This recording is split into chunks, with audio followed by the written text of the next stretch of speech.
The slap was so loud it rang in my ears. My head whipped to the side, my cheek burning, the metallic taste of blood in my mouth.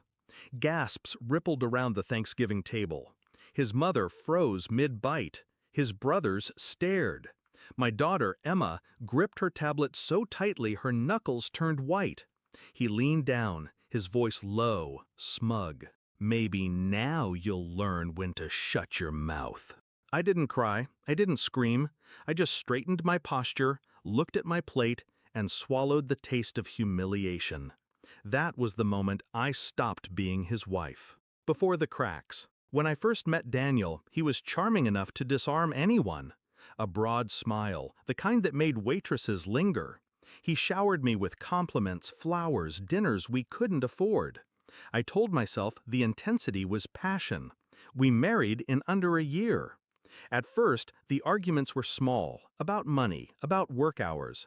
But over time, his temper sharpened, and his apologies grew mechanical. By the time Emma was born, I was measuring every word before speaking. The signs I ignored.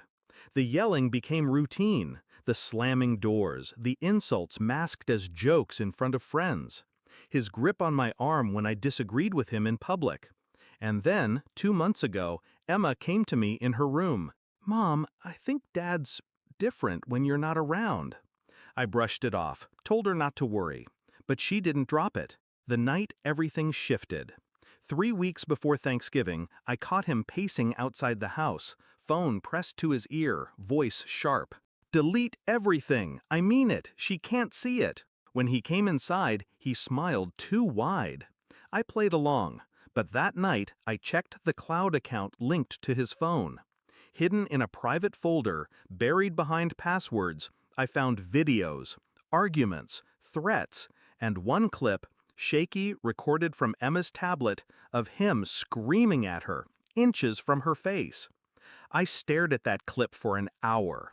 Then I put the tablet back in her drawer without saying a word. The plan. I didn't confront him, not yet. Instead, I quietly contacted a lawyer. The video was evidence, and in our state, abuse toward a child meant immediate custody review. I filed the paperwork in secret, naming the date I wanted it to be served, the Monday after Thanksgiving. But I wasn't just going to win in court. I wanted the truth to crack open in front of the people who enabled him. Thanksgiving Day. It was his idea to host. His family filled the dining room. The people who always told me, "He's just stressed," or "That's just how men are." He drank more than usual. The conversation turned political. I disagreed with something small, and his temper snapped like dry wood. The slap came fast. The silence after was worse. I saw his family looking at me, waiting to see if I'd make a scene, waiting to decide if I was the problem. I didn't move. I didn't speak. But Emma did. The 5 words. She stood up from her chair, walked around the table with her tablet in her hand. Her voice was small but steady. "Want to see proof, Grandma?" The air went thin. Daniel's fork clattered against his plate. Emma tapped the screen. The video played. His face twisted in fury, his voice booming from the speakers. "You're just like your mother, useless!" The room was frozen.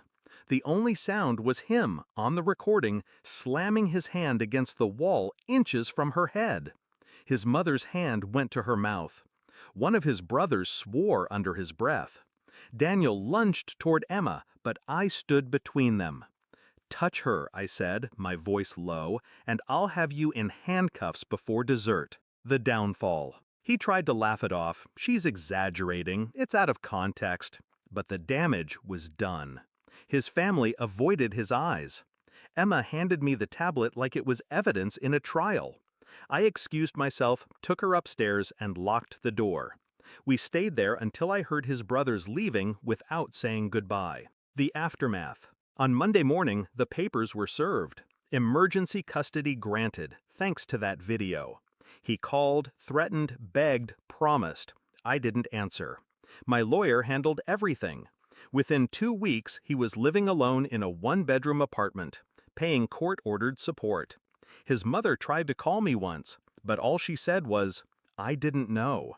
Yes, I told her, you did. Reflection. Some people think revenge is about rage. It isn't. It's about letting the truth stand naked in the light, where no one can look away. He wanted to humiliate me in front of his family. Instead, his own daughter showed them who he really was. And the best part? I didn't raise my voice. I didn't have to. Because the moment those 5 words left her mouth, "Want to see proof, Grandma?" he wasn't the man in control anymore. He was the man everyone finally saw.